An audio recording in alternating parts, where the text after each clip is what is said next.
여자의 마음은 갈대다라는 이야기가 있습니다. 왜 그런 이야기가 있는가 하니까 바람만 이렇게 살짝 갈대는 작은 바람에도 이쪽으로 갔다가 저쪽으로 갔다가 이렇게 쉽게 흔들리기 때문에 그 바람이 쏠리는 것처럼 여자들의 마음도 그렇게 쏠릴 경우가 많이 있다라는 그러한 의미에서 여자의 마음은 갈대다라는 이야기를 많이 합니다. 그러면 여자의 마음만 흔들리느냐? 아닙니다. 남자의 마음도 흔들립니다. 그래서 어떤 사람은 남자의 마음을 어떻게 비유했느냐? 여자의 마음이 흔들리는 갈대면 남자의 마음은 흔들리는 갈대 위에 앉은 고추 잠자리다 라고 그렇게 비유를 했습니다.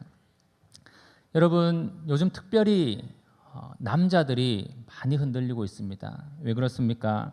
나라가 흔들리고 있고 사회가 흔들리고 있고 직장이 흔들리고 있고 여러 가지 어려운 문제들이 많이 있기 때문에 특별히 가장들이 많이 흔들리고 있습니다. 북한의 핵무기와 미사일에 의해서 우리의 안보가 흔들리고 있습니다. 특별히 어제 미국 대통령 트럼프가 동맹국과 자국을 계속 위협하면 북한에 우리가 행할 수 있는 것은 완전 파괴밖에 없다라는 강한 메시지를 유엔에서 연설을 함으로 지금 온 세계가 주목을 하고 있습니다. 중국과 미국의 경제 전쟁을 통해서 우리나라가 피해를 보는 것뿐만 아니고 온 세계 경제가 그 경제의 지층이 막 흔들리고 있는 것을 우리는 볼 수가 있습니다. 특별히 우리나라는 중국의 그 사드 보복으로 인해서 대기업들이 투자했던 것을 거두지도 못하고 철수하게 되는 막대한 손해를 입고 철수하게 되는 것을 우리는 지금 눈으로 지켜보고 있습니다. 이미 얼마 전에 뉴스에 나오기로는 서울 명동에 그런 중국인 대상으로 했던 가게들은 월세를 내기도 힘들고 떼거리를 걱정해야 될 정도로 중국 관광객들이 아무도 오지 않는, 제주도도 마찬가지로 그러한 상황이 되었다라고 합니다. 지난밤에 멕시코에서는 7.1의 강진이 일어남으로 인해서 남미 대륙이 흔들리고 그곳에 있는 최소 120명의 사람들이 사망했다라는 그러한 뉴스가 나왔습니다. 이처럼 땅이 흔들리고 나라가 흔들리고 정치가 흔들리고 경제가 흔들리고 많은 세상의 모든 것들, 우리가 생각하고 있는 모든 것들이 흔들리는 시대에 우리가 살아가고 있다는 것을 우리가 기억해야 합니다. 그러나 하나님을 떠난 죄인들은 그 흔들리는 땅 위에, 땅의 기초 위에 행복을 건설하기 위해서 막대한 시간과 에너지를 들여가지고 살아가고 있습니다. 그런데 그 결과는 무엇입니까?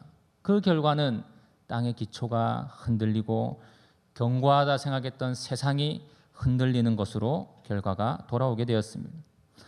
하나님이 움직이시는 그 천재지변 앞에서 정신없이 흔들리고 있는 것이 우리 세상의, 우리 인간의 연약한 모습이다라는 것입니다. 우리는 누구나 흔들리지 않는 그 나라를, 흔들리지 않는 세상을 소망합니다. 흔들리지 않는 삶을 소망합니다. 좀 안정적으로 내가 잘 살았으면 좋겠는데 라는 생각을 합니다. 그러나 이 세상 어느 것도 영원한 것이 없고 흔들리지 않는 것이 없습니다.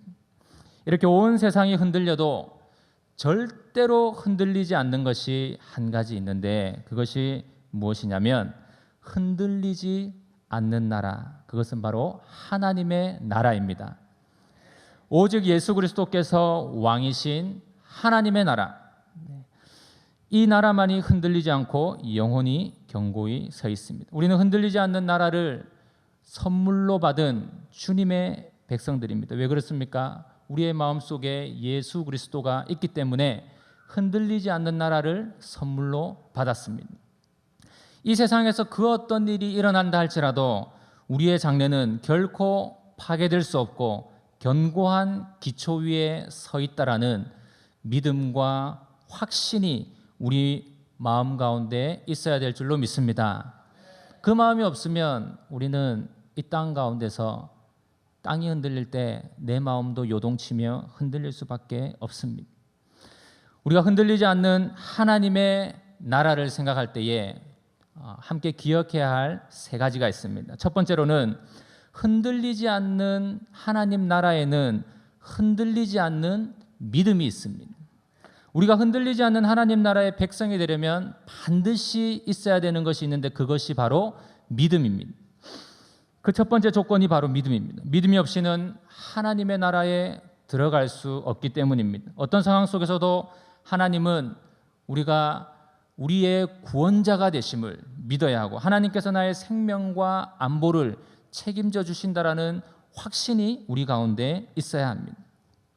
히브리서 11장 6절 말씀 함께 한번 읽어보겠습니다. 11장 6절 말씀 시작.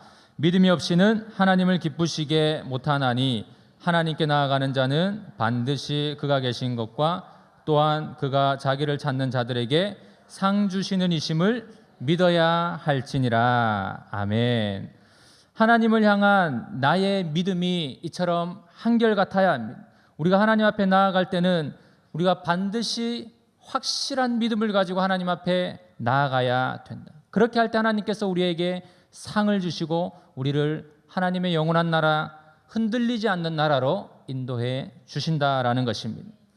여러분 다윗의 고백을 기억하실 것입니다. 시편 23편 1절 말씀에 여호와는 나의 목자시니 내게 부족함이 없으리로다. 이것은 하나님 나라를 향한 흔들리지 않는 하늘 나라를 향한 다윗의 확고한 믿음의 고백이었습니다.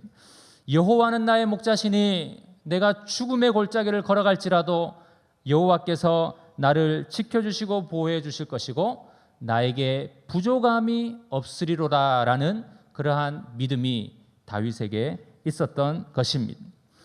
악골 골짜기를 지나갈 때에 그 사망의 골짜기를 지나갈 때에 어떻게 하냐 나는 이제 큰일 났다 라는 마음을 가지고 불안해하고 떨면 내 마음의 믿음이 흔들리고 있다라는 이야기입니다.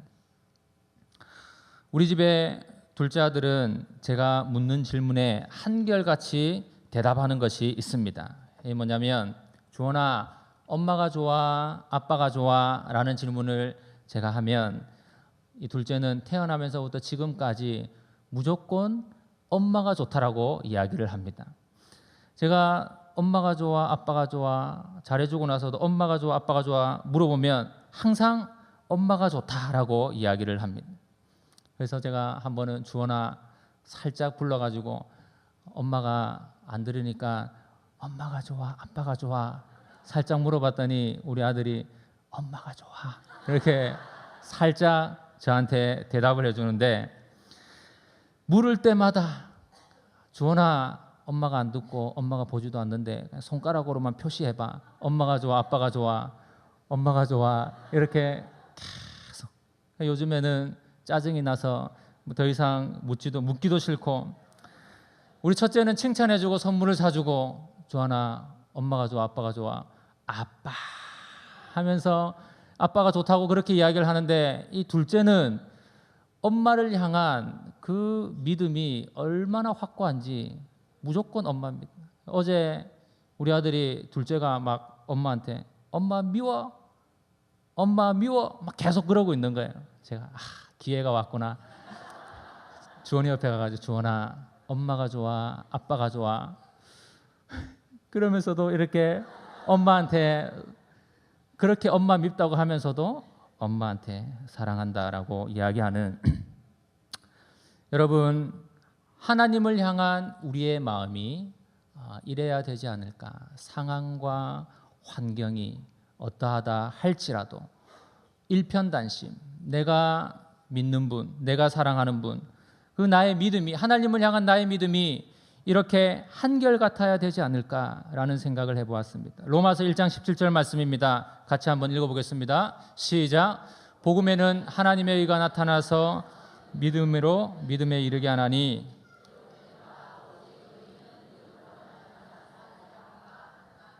아멘. 여러분 믿음이 그렇게 중요합니다. 하나님을 향한 믿음, 부모를 향한 믿음, 형제를 향한 믿음. 인생의 폭풍이 다가오면 우리는 두려워합니다. 근심 걱정에 휩싸입니다. 아, 억울해. 나한테 왜 갑자기 이런 일이. 하나님, 저 어떡해요? 진짜 큰일입니다. 앞으로 어떻게 살지?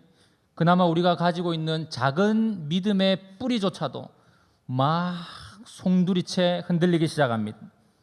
여러분, 마가복음 4장에 보면 그런 사건이 나옵니다. 예수님께서 제자들과 함께 갈릴리 바다를 건너는 사건이 나옵니다. 배를 타고 갈릴리 바다를 건너는데 예수님께서는 그 갑판 밑에 들어가셔서 너무너무 피곤하시니까 잠을 주무시고 계셨습니다. 그런데 폭풍이 몰아친 겁니다. 제자들은 예수님과 함께 가면 편안한 길만 갈 줄 알았습니다. 그런데 예수님이 함께 계신데도 폭풍이 막 몰아치기 시작하는 거예요. 이제 막 죽을 것 같은 겁니다. 믿음이 흔들리기 시작합니다. 예수님이 옆에 있고 없고 상관이 없습니다. 막 죽을 것 같은 것입니다. 그때에 제자들이 두려워서 떠는 모습을 렘브란트라는 유명한 화가가 그린 그림이 있습니다. 이 화면에 보시면 그림이 나오는데요. 여기가 갈릴리 바다에, 그 갈릴리 바다를 지나는 배 앞에 닥친 폭풍입니다. 이 그림을 자세히 보면, 조금 확대해서 자세히 보면 이 안에 사람이 예수님 포함해서 14명이 나옵니다. 제자가 12명이고 그리고 예수님이면 13명이어야 되는데 14명인 이유는 그 나머지 한 명은 우리 자신, 화가가 자신의 모습을 저기에다가 그려가지고 집어 넣었습니다. 저런 위기의 상황 가운데서 나는 어떻게 할 것인가. 저기 보면은 뱃머리 앞쪽에 보면 5명의 사람들은 저 돛을 잡고 어떻게 하든지 배의 방향을 틀어보려고 열심히 애를 쓰고 있습니다. 그러나 자연의 광포함 앞에 속수무책인 것을 우리는 볼 수가 있습니다. 그리고 이 밑에 있는 사람들을 쭉 보면 예수님 주위에 딱 둘러앉아 있습니다. 예수님께 이 위급한 상황을 이야기하는 것입니다. 예수님, 어떻게 지금 이런 상황에서 그냥 주무실 수 있습니까? 막 따지듯이 이야기를 하는 사람도 있고, 저기 중간에 보니까 예수님 바로 앞에는 그냥 손을 모으고 기도하는 사람도 있고, 맨 뒤에 보니까 방향키를 잡고 어떻게 해서든지 배의 방향을 좀 잡아보려는, 최대한 잡아보려는. 그리고 이 그림을 자세히 보면은 렘브란트라는 그 사람, 저 앞에 맨 중간에 파란색 옷 입은 사람이고 머리를 탁 잡고 있는 화가인데 자기의 모자를 잡고 있는 모습입니다. 저런 어려운 상황에서도 자신의 삶을 지탱해 주는 것이 무너질까 봐 최대한 그것을 기대 보려고 모자를 절대 안 놓치려고 하고 있는, 안간힘을 쓰고 있는 그러한 모습을 우리는 볼 수가 있습니다.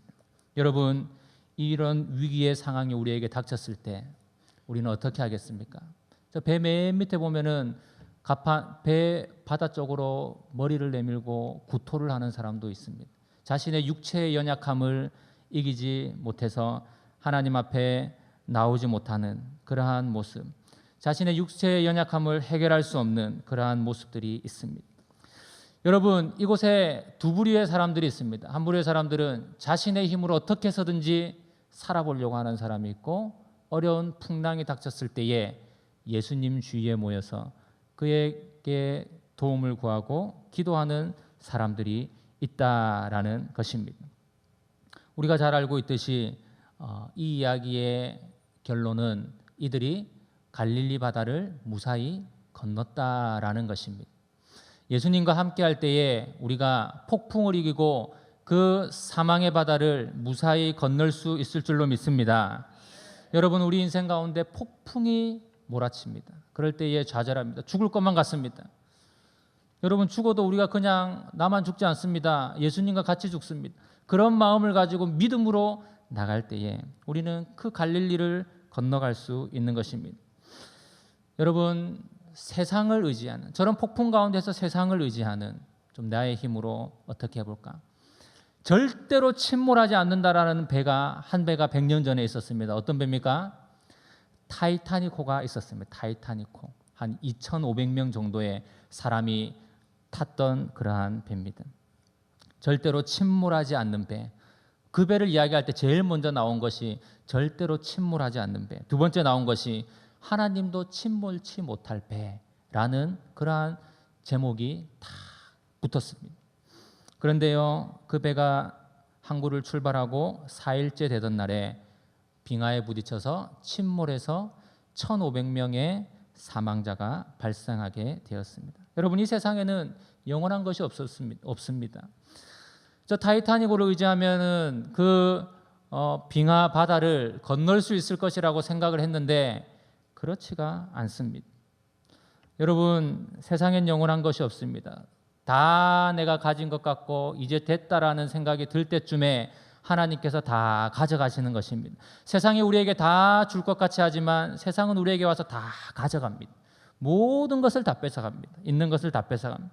그러나 이 세상에 여러분, 가장 안전한 배가 하나 있습니다. 그 배는 바로 피곤해 지친 예수님이 타고 있는 그 갈릴리 호숫바다의 그 배입니다. 그 배는 보잘것없고 예수님 모신 그 배는 전문가들이 타고 있지 않는 그렇게 웅장한 배가 아니지만 그 배는 세상에서 가장 안전한 배입니다. 여러분, 우리 인생의 풍랑이 닥쳤을 때도 마찬가지입니다. 내가 무엇을 붙드느냐, 내가 예수님을 붙들고 예수님을 내 마음속에 모시고 예수님을 내 인생의 배에 모셨을 때에 내 인생이 가장 안전할 줄로 믿습니다. 여러분, 무엇을 의지하면서 살아가고 있습니까? 예수님만 의지하는 저와 성도님 되시기를 간절히 바랍니다. 두 번째로, 여러분, 흔들리지 않는 하나님의 나라에 반드시 있어야 되는 것이 있습니다. 그것이 뭐냐? 흔들리지 않는 말씀입니다. 하나님의 나라에는 여러분 주인이 계셔야 되는데 누가 계셔야 됩니까? 하나님의 나라니까 누가 계셔야 됩니까? 하나님이 계셔야 됩니다. 말씀은 곧 하나님이시다. 요한복음 1장 1절 말씀입니다. 같이 한번 읽어보겠습니다. 요한복음 1장 1절 말씀. 요한복음 1장 1절 말씀. 제가 안 보내드렸는가 보네요. 요한복음 1장 1절 말씀 제가 읽겠습니다. 태초에 말씀이 계시니라. 이 말씀이 하나님과 함께 계셨으니 이 말씀은 곧 하나님이시니라. 여러분, 말씀이 곧 하나님이시다. 그러면은 하나님 나라에 말씀이 있는 것, 하나님이 있는 것은 당연한 것입니다. 하나님의 나라에 하나님이 계셔서 하나님 나라가 되는 것입니다. 하나님 나라에 그러니까 반드시 있어야 되는 것은 하나님의 말씀이 거기에 있어야 됩니다. 그냥 화려하고 좋은 다른 것들이 있어야 되는 게 아니고 살아있는 생명의 말씀이 거기에 있어야 됩니다. 저희 외갓집은 강원도 양양 산골짜기입니다. 제가 대학생 때까지 방학만 되면 외갓집에 가서 쉬고 그렇게 했습니다. 군대 가기 전까지 그렇게 했습니다. 외할머니는 저를 100% 신뢰해주고 저를 사랑해 주었습니다. 그도 그럴 것이 1년에 한 번씩 저를 보니까 특별히 뭘 할 게 없습니다. 제가 부산에서 잘못해도 어머니가 다 이야기하는 것도 아니고 할머니는 늘 제가 사랑스럽고 좋았습니다. 외갓집에 가면 가장 편한 방이 저희 할머니 방이었습니다. 그 방은 여름인데도 습하지도 않고 너무너무 따뜻하기도 하고 시원하기도 하고 고추 말리는 냄새가 나고 벽에는 신문지로 도배가 되어 있고 바로 옆에는 소가 우는 그런 방이었는데 거기에 가면 근심 걱정이 사라지고 잠이 스르르 오는 그러한 정말 세상에서 가장 편한 방이 바로 저희 할머니 방이었습니다. 제가 대학생 때 복음 전하는 것을 이렇게 배워가지고 할머니한테 복음을 전하기 위해서 준비를 해갔습니다. 책을 다 펴서 할머니에게 이야기합니다. 할멈, 예수님 알아? 제가 편하게 이야기합니다. 예수님 알아? 뭐? 예수님 아냐고, 들어봤냐고, 예수님. 들어봤다는 겁니다. 그 위에 목사님도 있고 그 교회가 하나 있거든요. 그 예수님이 할머니 죄를 다 용서해 주셨어. 깨끗이 씻어 주셨어. 예수님께서 우리를 위해 십자가에 돌아가셨어. 한참 설명을 하니까 그렇게 이야기를 하세요. 자꾸 이만 하지 말고 아멘 해봐. 계속 그렇게 할머니께서 제가 무슨 말을 하든지 그냥 이렇게 다 그냥 웃으시면서 다 들어주시는. 천국에 가서 할머니를 만날 수 있으면 참 좋겠습니다.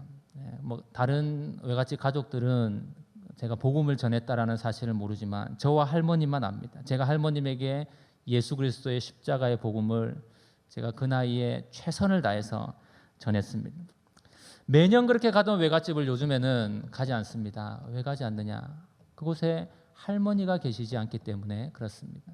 할머니가 계시지 않는 외갓집은 이미 외갓집이 아닌 그 의미를 상실한 곳이 되었습니다. 여러분, 천국도 마찬가지입니다.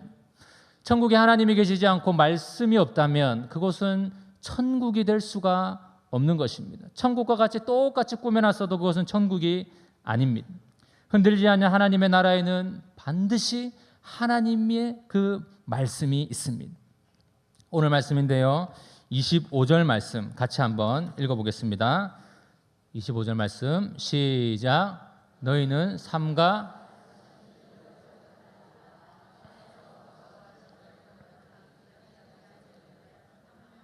하늘로부터 배반하는 우리일까 보냐. 아멘. 구원의 은혜를 베풀어 주신 그 하나님을 거역하지 않는, 곧 하나님의 말씀을 지키는 그곳이 바로 하나님의 나라, 흔들리지 않는 하나님의 나라라는 것입니다. 너희가 삼가 말씀하신 이를 거역하지 말라. 여러분, 그러나 출애굽한 이스라엘 백성들은 하나님의 말씀을 거역했습니다. 그래서 불순종했습니다. 거기에 대한 책임으로 그들은 하나님에 대한 징벌을 피하지 못하고 광야에서 다 죽게 되었습니다. 오늘도 하나님은 우리들에게 하나님의 말씀에 귀를 기울이기를 원하십니다. 순종하기를 원하십니다. 서로 말씀을 나누고 그 말씀으로 살아가기를 원하십니다. 하나님은 말씀으로 천지를 창조하셨습니다.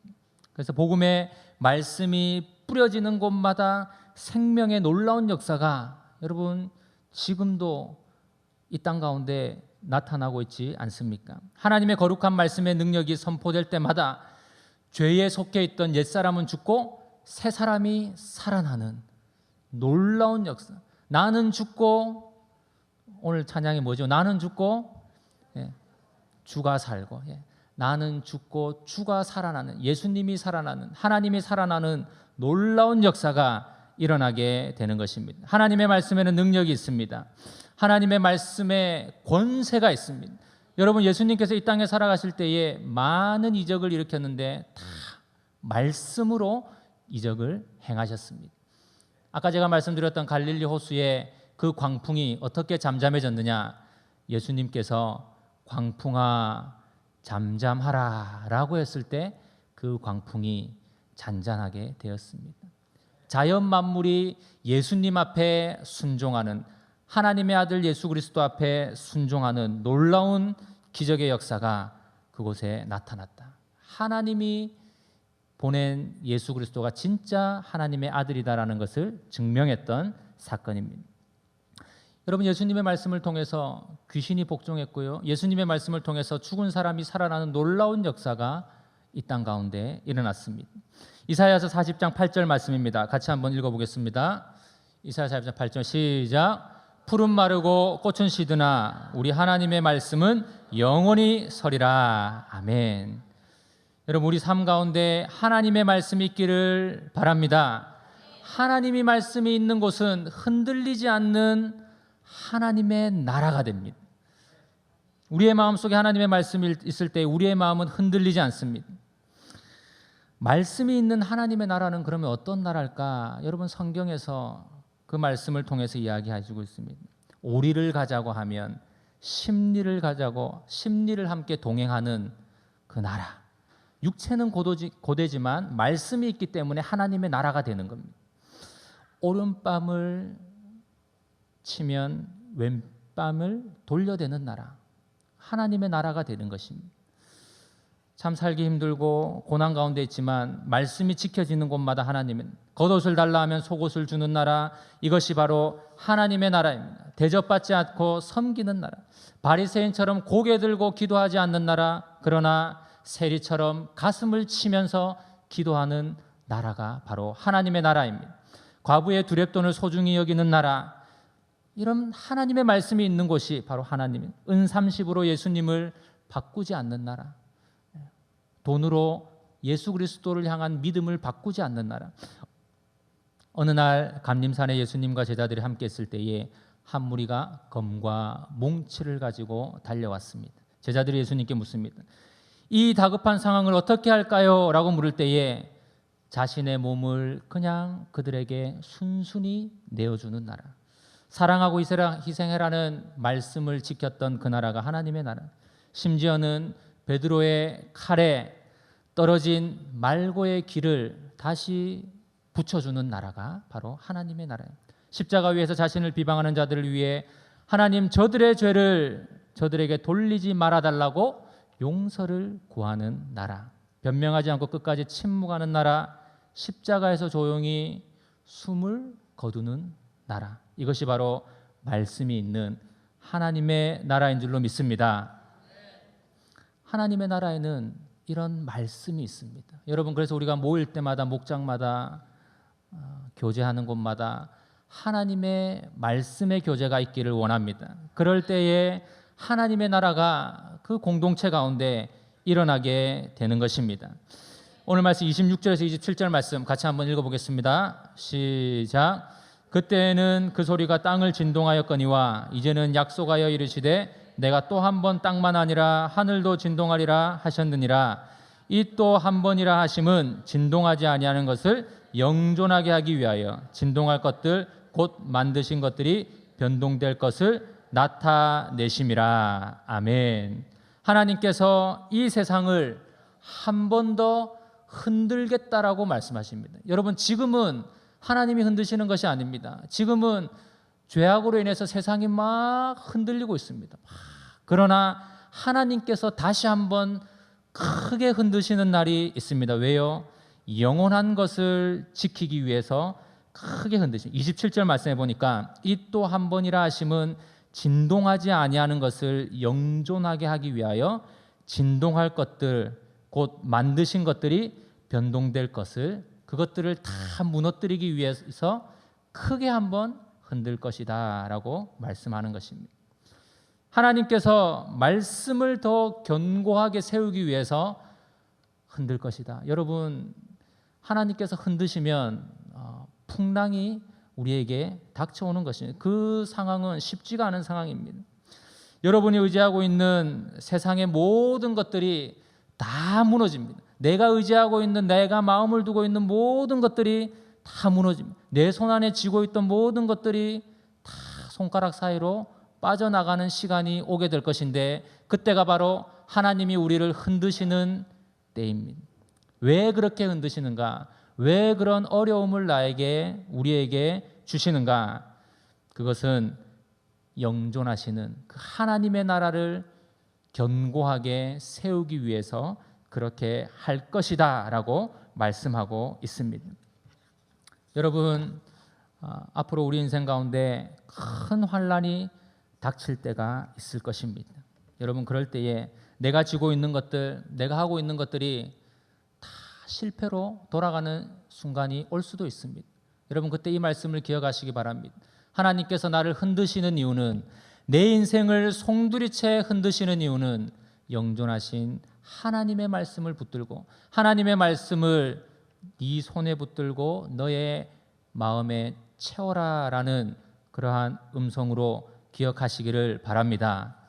세상 것들을 내가 완전히 흩어버릴 테니까 나를 의지해라. 이 주님의 음성을 듣고 우리 속에 영원한 말씀을 가득 채우는 저와 성도님 되시기를 간절히 바랍니다. 마지막으로, 흔들리지 않는 하나님의 나라에는 한 가지가 더 있는데, 흔들리지 않는 하나님의 은혜가 그곳에 있습니다. 은혜라는 말은 여러분 참 좋은 말입니다. 우리는 은혜라는 말을 참 많이 사용합니다. 은혜 많이 받았습니다. 은혜 많이 받으세요. 하나님의 은혜입니다라는 이야기를 많이 해요. 그리고 이름을 지을 때도 은혜라는 이름을 많이 짓죠. 우리 교회만 해도 제가 찾아보니까 14분이 이름이 은혜입니다.